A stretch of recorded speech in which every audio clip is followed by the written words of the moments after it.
Donc bonjour à tous et bienvenue aujourd'hui pour le 5e live de la semaine. Alors aujourd'hui on va continuer le JavaScript et on va voir la gestion des événements. Alors comme d'habitude vous pouvez poser vos questions sur le chat, faut pas hésiter, j'y répondrai au fur et à mesure. Alors les événements JavaScript, qu'est-ce que c'est? En fait c'est un code qu'on va commencer à écrire et ce code on veut qu'il ne s'exécute que lorsque quelque chose se produit. C'est-à-dire qu'il ne va pas s'exécuter directement au chargement de la page comme tous les codes qu'on a pu faire jusque maintenant, mais il va attendre un événement donc pour se déclencher. Alors, l'exemple le plus simple, c'est le bouton. Donc par exemple, je vais faire un bouton ici. Je vais lui mettre un ID. Hop, un bouton de test. Alors tant que j'y suis, j'en profite un petit peu aussi. Il y a deux moyens pour faire un bouton. Il y a le button et le input. Il faut bien faire attention. Le input a un type qu'on peut préciser à button ou submit ou ce genre de choses, par exemple. Et le texte qu'on met sur le input se met dans un value. Tandis que sur le button, le texte, c'est. Alors le input est une balise ce qu'on appelle auto-fermante, donc comme ça, même si ça on n'a plus besoin de le préciser maintenant. Tandis que le button, c'est une balise ouverture-fermeture, donc on a la valeur affichée qui se trouve entre les deux. C'est à peu près la nuance. Dans l'idée, les inputs doivent être utilisés pour de l'utilité de navigateur. Par exemple, si on fait un formulaire, on va mettre un input type submit pour que le formulaire l'utilise. Alors que les buttons sont plus pour les fonctionnalités développées en JavaScript. Donc quand le navigateur, on veut faire quelque chose que le navigateur ne fait pas lui-même, on va plus avoir tendance à faire un button pour pouvoir faire du JavaScript dessus.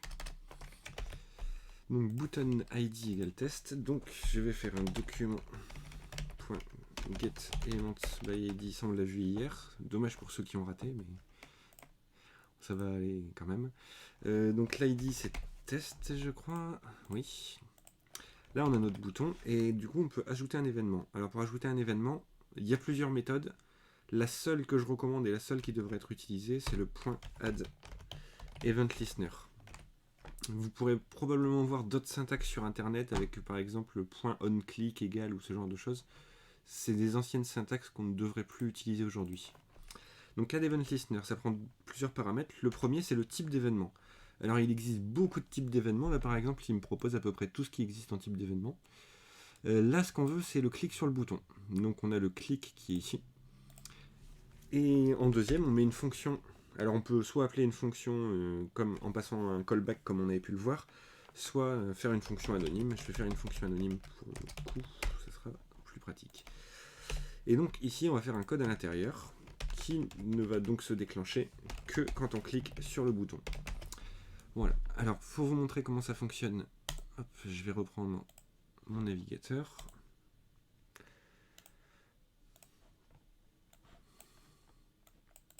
Voilà, donc dans mon navigateur j'ai mon bouton, je vais vous montrer un petit peu plus. Hop. Je vais le mettre sur le côté aujourd'hui, ce sera plus simple. Donc au niveau des sources, je prends mon script. Hop. Vous allez voir que je vais mettre des points d'arrêt ici et ici. Je recharge ma page. Quand je recharge, on passe bien ici. Donc cette ligne de code là est bien exécutée au chargement de la page. Par contre, la ligne qui se trouve en dessous n'est pas exécutée au chargement de la page. Là, je vais cliquer sur le bouton. Et c'est là que cette ligne-là va être exécutée parce qu'elle se déclenche seulement quand on clique sur un bouton. Et là, si je fais continuer, donc on a notre alerte qui s'affiche. Et ça fonctionnera du coup à chaque fois qu'on va cliquer sur le bouton. Ça, c'est le concept de base des événements. Alors après, comme je vous l'ai dit, des événements, il en existe beaucoup. Il y a tout un ensemble d'événements qui permettent de gérer les formulaires. C'est des événements qu'on utilise beaucoup. Alors de base, on peut faire un formulaire qui va être géré par le navigateur. Par exemple, on va faire un form action form method égale post action égale hop. Je vais pas vraiment l'envoyer, hein, j'ai pas de serveur derrière, mais pour montrer un peu le concept. Et ici, on fait impute type égale texte name égale test hop. Et comme je l'ai dit, impute type égale submit value égale envoyé. Alors il faut faire attention aussi à ça, j'en parlais tout à l'heure, le impute et le button. Un impute type submit, ça va permettre d'envoyer le formulaire. On peut aussi faire un button, c'est pas nécessairement une bonne pratique, mais ça peut arriver d'avoir à faire un button. Le button ne prend pas de type. Et le button par défaut envoie aussi le formulaire. Quand on fait un button, en fait, ça va être un type submit s'il est à l'intérieur d'un formulaire. Donc si par exemple on fait ça, quand on va cliquer sur le button, ça va envoyer notre formulaire. Hop. Hop, voilà.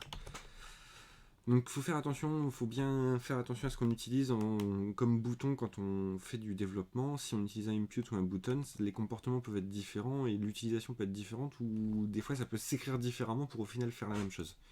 Donc bien être conscient de ça. Moi je vais rester sur input type submit. Hop, si je reviens sur ma page, hop, je vais me mettre dans l'onglet network. Le champ, hop, et quand je clique sur envoyer, alors je vais vous montrer justement en même temps le network parce que c'est quelque chose d'intéressant. Si je clique sur envoyer, là mon formulaire est envoyé. Alors j'ai probablement une erreur, hein, mais non, il n'a pas été envoyé.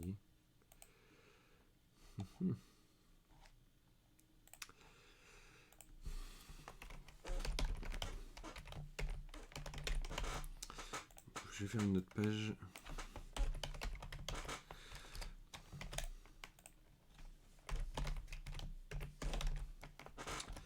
Hop, voilà. Donc je reprends, hop. Voilà, cette fois-ci il a bien été envoyé. Alors j'ai des erreurs parce que j'ai pas de serveur, on devrait faire un appel serveur quand on fait un post. Ce qui est intéressant de voir, c'est quand on envoie la requête, en fait on va avoir toutes les informations de notre requête, que ce soit en passant par un formulaire ou en passant par de l'Ajax. On va retrouver toutes les informations ici, y compris le form data, donc les données qui sont envoyées au serveur. Et on a la réponse, c'est ce que nous retourne le serveur. Là il n'y en a pas, donc ça ne fonctionne pas. Qu'est-ce que je voulais faire par rapport à ça? On peut vouloir gérer un formulaire en programmation JavaScript. Vous avez déjà sûrement utilisé des choses comme par exemple le required ici, ou input type égale email, qui vont bloquer la validation des champs. Là par exemple, si je reprends ma page, si je mets pas mes champs, j'ai un message qui s'affiche. Sauf que des fois on veut pas envoyer avec le formulaire, on veut faire un envoi personnalisé avec du JavaScript et de l'Ajax. Et dans ces cas-là, notre API, enfin nos conditions ici pour le formulaire ne vont pas fonctionner. Il y a des personnes qui ont tendance, dans ces cas-là, à faire par exemple un document.getElementById form. Je vais lui rajouter un ID. Hop, donc ID égale form.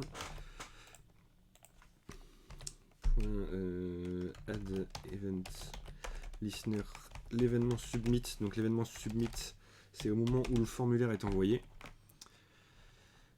Oui, j'ai oublié de zoomer. Hop, voilà. Donc je reprends. Donc vouloir faire un événement sur le submit et derrière dans la fonction faire alors un stop propagation ou un prevent default.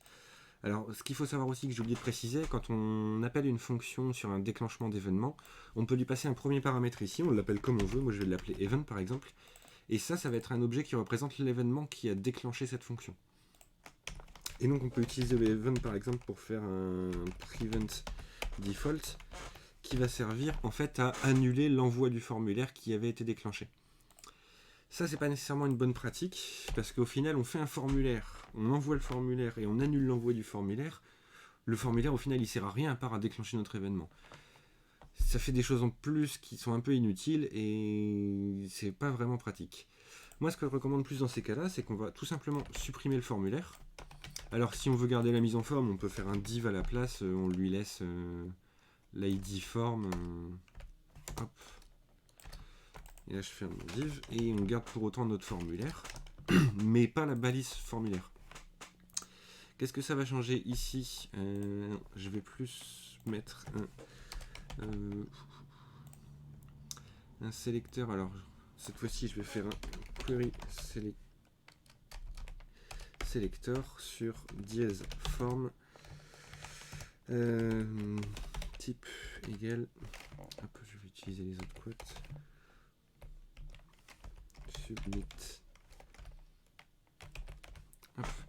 Donc là j'ai un sélecteur qui permet de récupérer le bouton qui est dans mon formulaire, et je vais mettre du coup un événement clic dessus vu qu'on n'a plus de submit. Là qu'est-ce que ça change? J'ai pas besoin d'annuler l'envoi du formulaire vu qu'il n'a pas été envoyé, j'ai juste un événement qui se déclenche sur le clic. Et dans ces cas-là, le problème c'est que là, les champs qui devaient être vérifiés avec un required ou un type mail, ils ne vont pas l'être. Pour les vérifier, il y a ce qu'on appelle l'API validation. L'API validation, en fait, elle permet, c'est tout le fonctionnement de ces champs-là qui est automatique avec les navigateurs quand on fait un formulaire, mais on peut aussi l'utiliser en JavaScript. Donc par exemple, je peux récupérer mon form, donc je vais faire un document .get element by id form, ou je peux même faire mieux, je vais faire un query selector all de dièse form et de tout ce qui est impute not type égale submit. Comme ça je vais être capable de récupérer tous les champs impute de mon formulaire sauf le submit qui m'intéresse pas de vérifier. Et ça on peut l'utiliser donc dans une boucle for, donc for let impute of ça. Hop. Et ici, je fais un impute.report validity. Donc report validity, c'est la méthode qui permet. Il y en a d'autres méthodes. Il y a le check validity comme ça. Check validity va vérifier si les contraintes du champ sont respectées et va retourner true ou false. Et report validity va faire la même chose que le check validity en retournant true ou false, mais en plus il va activer l'affichage du message d'erreur sur le navigateur. Donc là si je reprends, je vais voir si j'ai tout bien fait. J'ai plus mon script, donc ça ne va pas fonctionner. Hop. Script src égale script.js. Hop, je reprends ma page. Il ne veut pas me charger mon script. Ah, j'ai mis SCR au lieu de SRC. Hop. Voilà, mon script est chargé. Cadenas property et event listener. Hop, je vais mettre un point d'arrêt et je vais vérifier ça. Et ça me retourne rien. Parce que j'ai fait une faute de frappe aussi. On va s'en sortir. Donc submit. Hop, je reprends ma commande. Toujours rien. Donc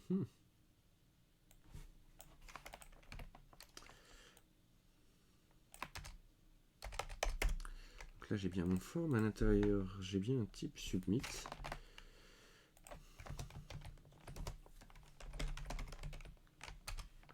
Si je prends l'impute, là j'en ai.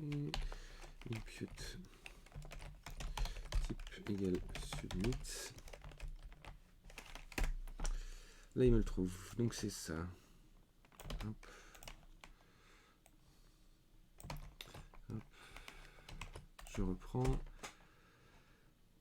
Hop, cette fois-ci il m'ajoute bien mon événement. Et au moment où je vais cliquer donc sur le bouton pour envoyer, là ça se déclenche bien. Donc je vais reprendre ça pour vérifier aussi que ça retourne bien ce que je veux. Il me manque une parenthèse.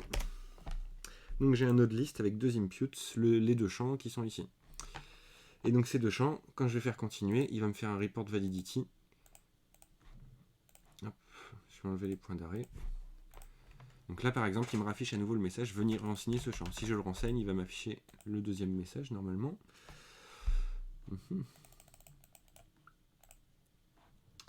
Je vais juste vérifier ça.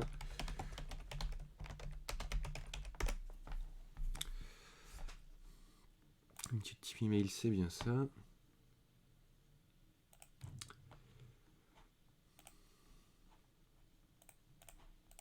Alors si je reprends dans mes sources, hop. Ici, je vérifie mon premier champ. Donc celui-là, c'est celui-là. Ok, celui-là est bon. Et ici, je devrais vérifier celui-là. Si je vérifie le report validity, true. Ah oui, parce que j'ai pas mis de required. Donc si je ne le renseigne pas, il n'y a pas de problème. Par contre, si je mets une valeur qui n'est pas la bonne, là, il devrait m'afficher le message. Voilà, le format n'est pas le bon. Donc je vais simplement rajouter un required ici. Hop, je reprends. Je fais envoyer, il me précise bien qu'il faut que je renseigne le champ. Je mets n'importe quoi, il me précise bien que l'adresse email, etc. Et on peut aller un peu plus loin aussi, parce que ces messages-là sont assez génériques par rapport au navigateur. On peut préciser un set custom validity. Donc ça, on peut le faire dès le début, ça va modifier le message. On peut faire par exemple un document.get, je vais faire un query selector plutôt. Je vais pas le faire ici, je vais faire dans mon code.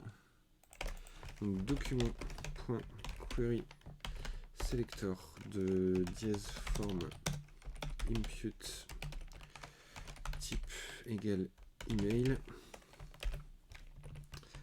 .set custom validity, et là je lui mets un message, veuillez renseigner une adresse mail valide. Voilà. Quand je recharge, si je fais envoyer, là il m'affiche donc bien maintenant mon message, veuillez renseigner une adresse mail valide. Alors ça peut être pratique, surtout si on peut avoir différents types d'erreurs sur un champ. On peut aller beaucoup plus loin en faisant des tests sur le champ, en vérifiant si le champ est renseigné, s'il y a autant de caractères. Par exemple, si on fait un champ mot de passe, on va faire un truc ici, donc ça va être un login et ça va être un password. Donc si on veut faire une vérification sur le champ de mot de passe, on va dire par exemple, il faut qu'il y ait entre 6 et 8 caractères. Il faut qu'il y ait au moins une majuscule et une minuscule. Oui.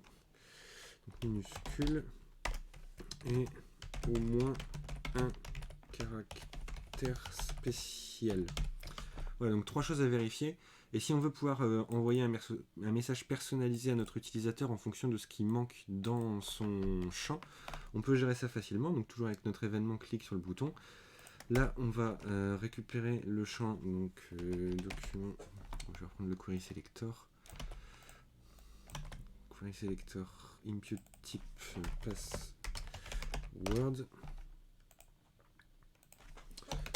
Password, égale. Hop, donc là on a notre mot de passe. Avec notre mot de passe, on va définir un premier point de vérification, c'est if password.length inférieur à 8 ou password. Non, inférieur à 6, pardon. Donc password.length supérieur à 8. À ce moment-là, ça ne va pas, on a une erreur. On va pouvoir définir donc un password.set custom validity. Le mot de passe doit contenir 6 à 8 caractères.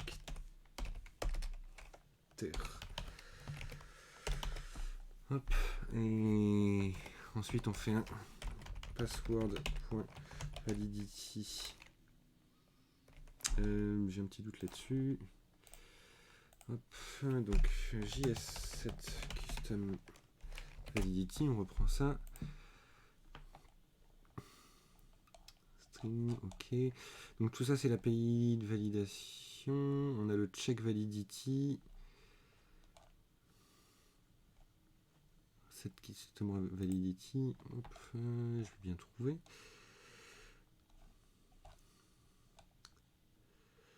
Oui, il faut faire un événement invalide.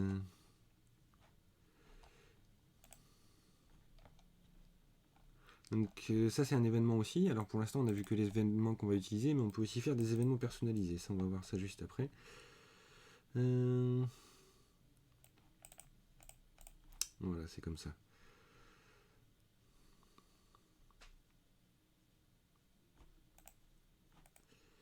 Hop, donc c'est point oui, add event listener, non, add event listener c'est pour vérifier quand est-ce que ça se déclenche. Send valid event en JS.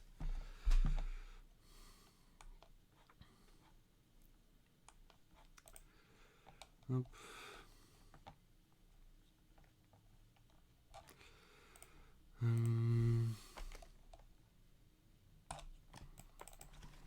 Je suis désolé, il faut que je retrouve un peu, je suis un peu perdu, mais triggering event, c'est ça, dispatch event, voilà. Donc password.dispatch event, on va aller dispatch un event invalid. Non, il faut faire un new event invalid. Hop. Alors je vais déjà vérifier ça si ça fonctionne. Hop. Cannot read property set custom validity of nul. C'est mon password.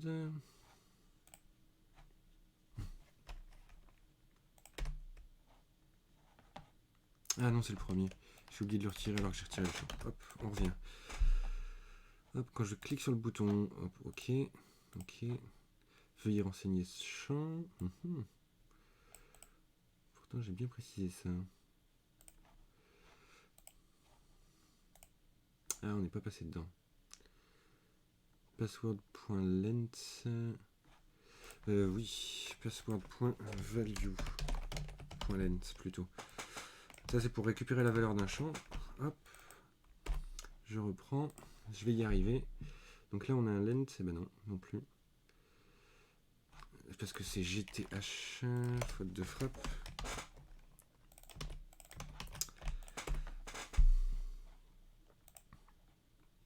Voilà, on a bien un length à 0.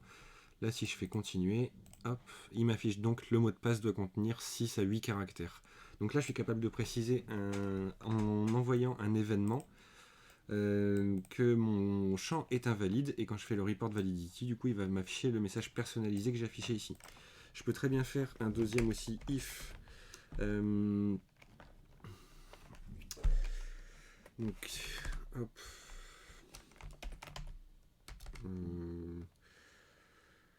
On peut vérifier qu'il y a un caractère spécial, j'ai un doute. Alors, JS check spécial char in string. Hop.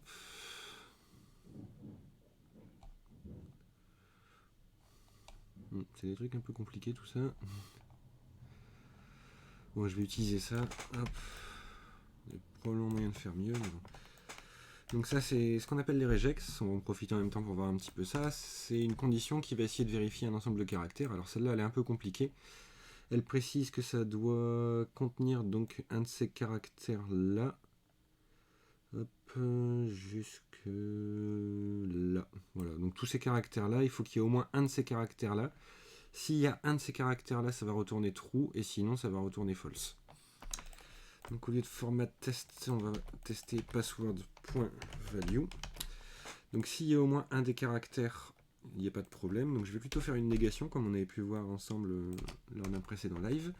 Et ici, de la même façon, je vais rajouter mon custom validity avec le mot de passe doit contenir au moins un caractère spécial.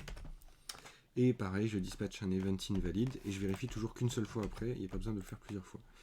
Si je reprends ma page ici, je fais envoyer, il va m'afficher le mot de passe doit contenir au moins un caractère spécial. Je vais rajouter par exemple un % dans le champ. Et là, quand je fais envoyer, il va me prévenir le mot de passe doit contenir 6 à 8 caractères. Donc avec ça, je suis capable en fait de personnaliser des messages spécifiques en gérant les événements moi-même de l'API validation de mon formulaire. Alors comme je vous l'ai dit tout à l'heure, il y a beaucoup d'événements qui existent. Les événements, ça peut être beaucoup de choses, c'est de l'interaction ou du chargement. Donc on a des événements par exemple sur la page qui vont être le load pour le chargement de la page ou le load sur un composant pour le chargement du composant dans le HTML.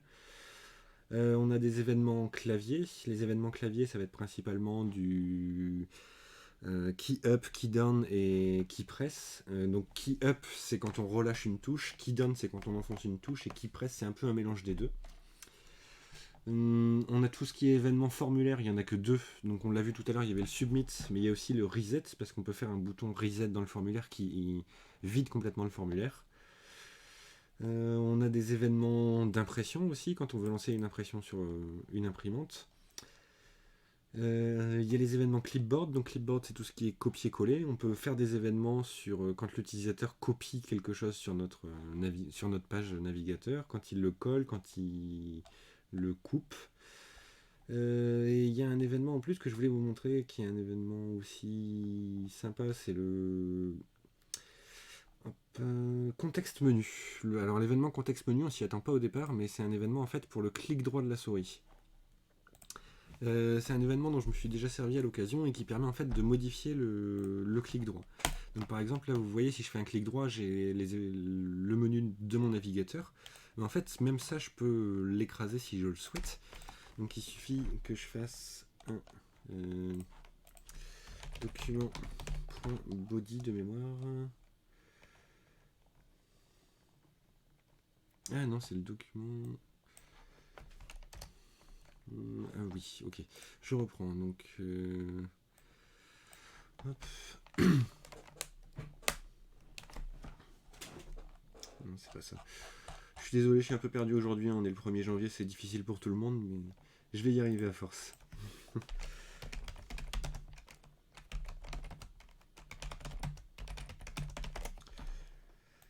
Hop. Donc oui, c'est directement ce que je pensais. Document.add event listener sur l'événement. Donc contexte menu, c'est l'événement pour afficher le menu personnalisé du navigateur. On peut ajouter une fonction. Et on peut par exemple faire dans notre index.html un UL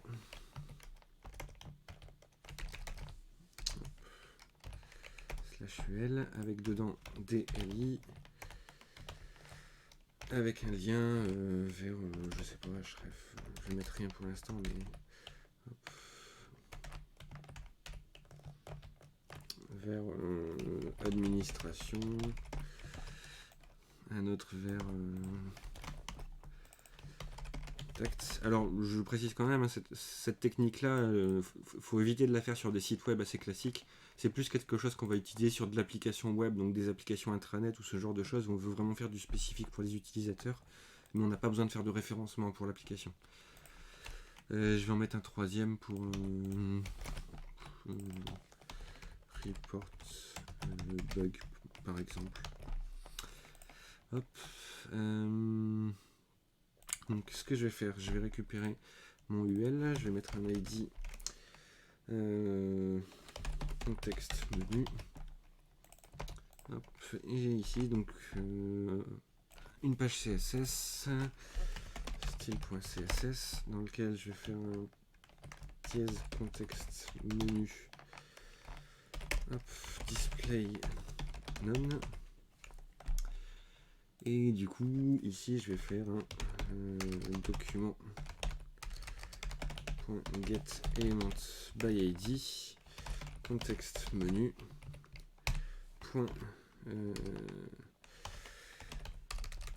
classe name égale display, et je vais rajouter une classe .display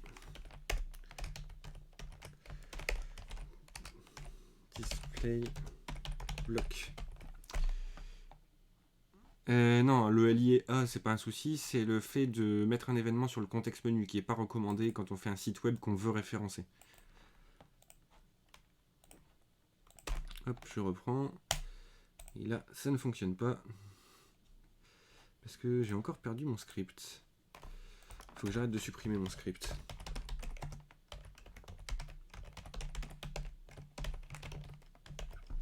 Hop. Je vais rajouter aussi mon link rel égale style sheet href égale style.css. Hop. Donc là, par défaut, mon menu s'affiche pas. Et si je fais un clic droit sur ma page, il s'affiche pas non plus. C'est censé fonctionner, je ne sais pas pourquoi. Ah oui. C'est toujours ma classe qui prend le dessus. Je vais rajouter un. Hop, importante. Et ici, je vais rajouter donc un event avec event.prevent event.prevent default. Hop. Je reprends, hop. Et là, quand je fais un clic droit, il m'affiche mon menu. Et au lieu de m'afficher le menu du navigateur. Donc voilà, ça c'est surtout pour vous montrer, en fait, on peut manipuler quasiment tout ce qu'il y a sur le navigateur avec les événements. Tout ce qui se passe sur un navigateur, un chargement de page, un clic, le clavier. Je crois qu'il y a même des événements sur le micro ou la webcam quand on les utilise en HTML. On peut tout manipuler. Et on peut même, pour aller plus loin, créer ce qu'on appelle un événement custom. Parce qu'on a une liste d'événements donc, qui existe déjà. Custom... Alors, custom event. Alors, un événement custom, c'est quand on crée un composant personnalisé et on veut pouvoir lever des événements qui sont spécifiques à ce composant. Pour ça, c'est pareil que j'ai fait tout à l'heure. Donc, par exemple, je vais me faire un... je vais recréer l'équivalent d'un bouton. Je vais le faire avec un span, tout simplement. Donc, span class égale button. Je vais même faire du btn. Et j'ai encore supprimé mon script. Il faut que j'arrête. Alors, donc un span class égale btn. Slash span. Donc ça, par défaut, si on clique dessus, ça ne fait rien. Il n'y a pas de clic qui existe sur le navigateur. Ce que je vais faire, c'est que je vais créer un événement custom. Donc ça va être... quand je fais un clic dessus, alors ça va être un peu particulier, mais bon. Ouais, non, ça va être un peu bizarre de faire ça. Bon, je vais le faire quand même, comme ça je vous montrerai comment ça fonctionne, mais on peut le faire sur beaucoup de choses. Donc si je fais un document, je vais lui mettre un ID aussi.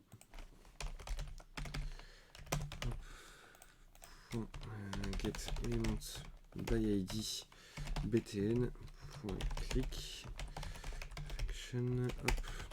Ici je peux faire un dispatch event. Donc je fais un new event comme j'avais fait tout à l'heure. Là cet event là par exemple je vais l'appeler appui. On va faire du français, c'est juste pour vous montrer qu'on peut créer les events qu'on veut.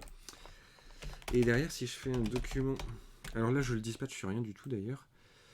Ça quand je vais faire un dispatch comme ça tout seul, en fait ça va le dispatcher au niveau de la window, ce qui n'est pas vraiment ce qu'on veut. On veut que ça se déclenche au niveau du btn. Donc document.getElementById, hop, .dispatch event. Du coup, je peux refaire un document.getElementById et faire un. D'ailleurs, oui, ça c'est pas bon. Add event listener. Click function. Et du coup, je peux refaire un add event listener sur mon event qui s'appelle appui. Et cet event, du coup, je vais pouvoir lui faire ce que je veux.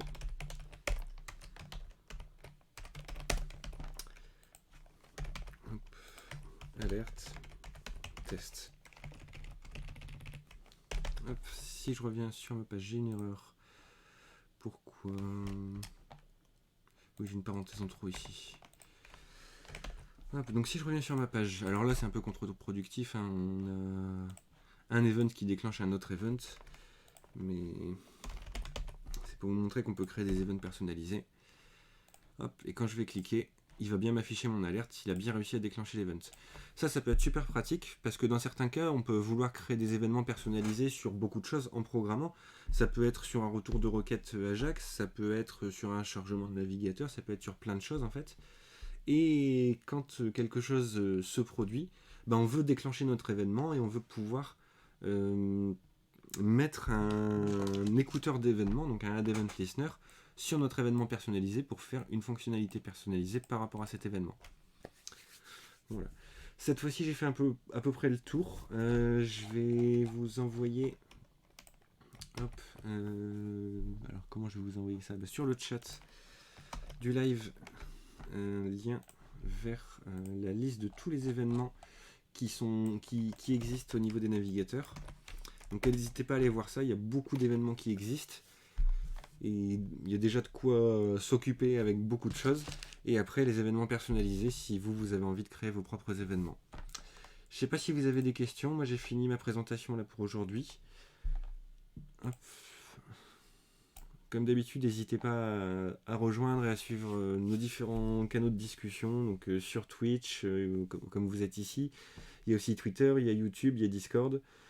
N'hésitez pas à nous contacter, à nous envoyer vos remarques, vos questions, vos suggestions, tout ce que vous voulez. Et si vous avez des questions, moi je peux y répondre maintenant. Peux-tu dire en 2 mots le dispatch event? Ouais, ça a été un peu chaotique aujourd'hui, je suis désolé, je suis pas au top de ma forme, mais bon. Je verrai si j'ai le temps, je referai peut-être ce live-là plus propre un peu plus tard. Donc le dispatch event, en fait, c'est quelque chose qui est interne au navigateur. Si par exemple vous faites un bouton, au moment où vous allez cliquer sur le bouton, ça va faire un dispatch event click. Et du coup, quand vous allez faire un add event listener sur le clic de ce bouton, au moment où vous cliquez, ça va envoyer l'événement et votre add event listener va capturer l'événement. Et du coup, va réussir à déclencher le code. Mais ça, c'est pour les événements qui sont déjà prévus dans le navigateur. Donc, c'est les événements que je vous ai envoyés sur le lien là dans le chat. Mais vous pouvez donc, comme je le disais, pouvoir créer aussi vos événements personnalisés qui vont se déclencher pour une raison X ou Y. C'est à vous de définir la raison pour laquelle ça se déclenche avec du code. Et quand vous voulez le déclencher, il faut faire un dispatch event. Et ce dispatch event va envoyer l'événement, et quand il est envoyé, du coup, il peut être capturé avec le add event listener. Est-ce que c'est un peu plus clair?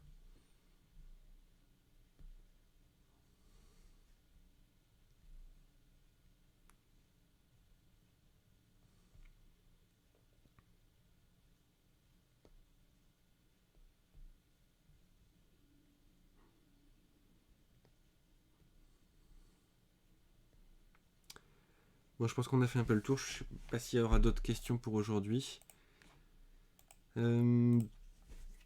En tout cas, on a vu un peu tout ce qu'on pouvait faire avec les événements. L'idée, c'est de garder ça à l'esprit, le add event listener. Petite recommandation aussi, quelque chose que je vois de temps en temps, c'est mettre un add event listener à l'intérieur d'un autre add event listener. C'est quelque chose que je recommande pas parce que du coup on va attendre le déclenchement d'un événement seulement si un autre événement se produit et ça peut créer des conflits assez rapidement. Et voilà, faut se dire que si on crée un add event listener dans un autre add event listener, faut vraiment réfléchir si vraiment c'est indispensable de le faire avant de le faire et pas juste tester comme ça en se disant peut-être que ça marchera.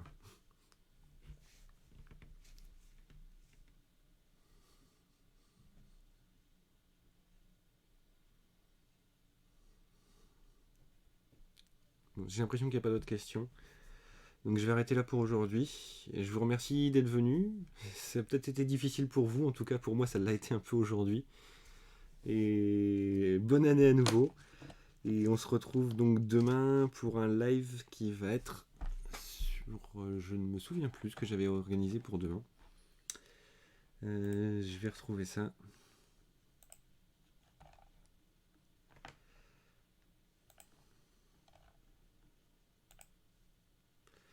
Ah oui, demain c'est sur la manipulation de données, donc on va utiliser des API. Alors là j'en ai déjà utilisé une aujourd'hui avec l'API validation.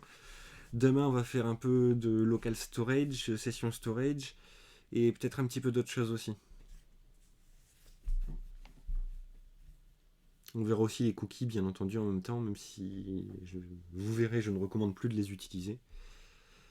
Ouais.